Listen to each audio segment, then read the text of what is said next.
जय शिवराय. आजच्या अर्थसंकल्पाविषयीचा जर सारांश मांडायचा म्हटला तर तो सारांश असाच आहे की घालीन लोटांगण वंदीन बिहार, डोळ्यांनी पाहिना आंध्र माझे, दुर्लक्षून राष्ट्र उपेक्षून महाराष्ट्र, सरकार वाचवेन म्हणेन नमो.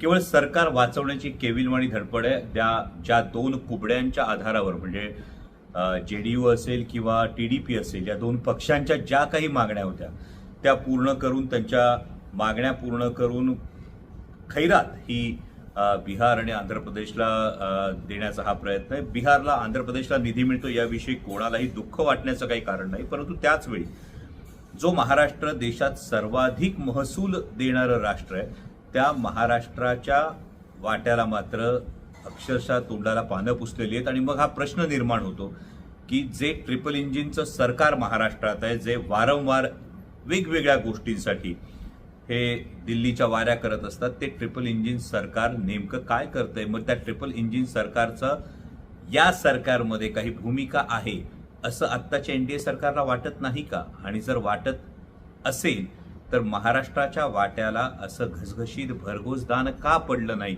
याचं उत्तर खरं तर महाराष्ट्रातल्या महायुतीच्या नेत्यांनीही देणं गरजेचं आहे. एकूणच महाराष्ट्राची मोठ्या प्रमाणावर निराशा करणारा हा आजचा अर्थसंकल्प आहे असंच म्हणावं लागेल.